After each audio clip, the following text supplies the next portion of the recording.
تقدر ان انت تشتغل فيه النهارده تفيده انت تخليه يكسب من وراك 100,000 جنيه. اعتقد مستفيد. وصل لك؟ لان النهارده عشان تكسب مثلا ارقام كبيره دي او توصل لدخل 20 30 الف جنيه مثلا في الشهر او في الاسبوع في الشهر، انت محتاج ان انت تكون المكان ده بيستفاد منك على الاقل 100,000 جنيه. صح؟ فالاساس هنا اصلا ان انت مش بتكسب على مجهودك بس، لا، انت بتكسب على مجهودك ومجهود الفريق اللي انت تعبت في تكوينه وتعبت كمان في تدريبه. واصله؟ دول حاجتين مهمين جدا لازم يبقوا. تمام؟ هل انا النهارده المشكله بتبقى فعلا في تكوين الفريق؟ بقول لك المشكله فين؟ المشكله ان انت تبقى فاهم ان انت عشان تكبر في البيزنس ده لازم تقعد تقنع ده وتقنع دي وتشوف وتخلي الناس دي تبدا وتخلي الناس، مع ان الموضوع ملوش اي علاقه بكده، لان الموضوع لو كان متوقف عليك ما كانش حد فينا نجح. وصل لك؟ لان البيزنس ده هنا لما انا بداته انا دكتور اسنان، انا ماليش اي علاقه اصلا بال بالتسويق او تكوين الفريق او كل الكلام ده كله. عمري ما كنت هقدر انجح في المكان ده الا لو في هنا سيستم ونظام بيخلي الناس تعرف تعمل ارقام جباره جدا في الاسبوع. وصل لك؟ عشان كده انت مش هتلاقي الدكاتره بس اللي بيعملوا فلوس، عشان كده انت مش هتلاقي بس المهندسين بس اللي بيعملوا فلوس، عشان كده انت مش هتلاقي بس الشباب اللي بيعملوا فلوس، هتلاقي ناس فوق ال 50 سنه بتعمل فلوس، هتلاقي ستات بيوت قاعدين بيعملوا فلوس.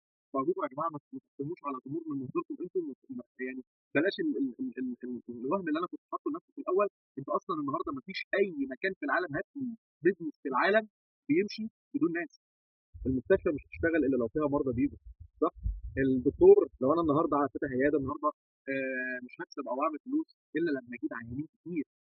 خدت بالك من كلمه غريبه ان انا جبت مصر. فطبيعي جدا ان اي حاجه في الدنيا، اي بيزنس، اي مؤسسه رسميه، هي قايمه اصلا على فكره البيع والشراء. دي خلصانه تمام. الفكره اللي انت هنا هتلاقيها في فيجر مش هتلاقيها في اي مكان تاني، ان انت هنا يا باشا مش بتكسب على مجهودك انت بس، بتكسب على مجهودك ومجهود فريقك. وصل لك؟ الفريق اللي انت بالفعل هتتعب في تكوينه، واللي انت بالفعل كمان هتتعب في تعليمه وتاسيسه، ان هم يطلعوا ناس فعلا بتعرف تعمل كده. وصلت؟ فاول حاجه عايزك تكون مقتنع بيها، انت هنا اصلا اهم مبدا لازم تحبه هو مبدا تكوين الفريق، ان انت تكسب على مجهودك ومجهود فريقك.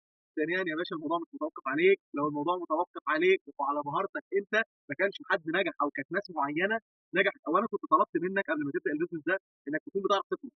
صح؟ او كنت طلبت منك ان انت تكون عندك مثلا مهارات في التسويق او اشتغلت في التسويق قبل كده. هل ده موجود؟ لا.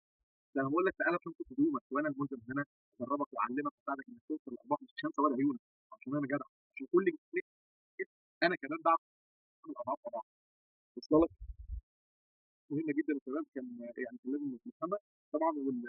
زي ما قلت لك هنا في سيستم، نظام ثابت. ما تحاولش تشغل دماغك، السيستم بيتكلم. السيستم هو اللي هيتعامل، السيستم هو اللي هيساعدك انك تبني فريق، والسيستم هو اللي هيساعدك كمان ان انت تنجح انت في طريق. تمام؟ مظبوط يا جماعه؟ شكرا لكم، بالله عليكم بلاش الكلام ده، لان الكلام ده حصل لي انا شخصيا كتير جدا. انت هنا هتعرف حرفيا تتعلم ازاي تبني فريق، وازاي كمان فريقك ده ينجح ويعمل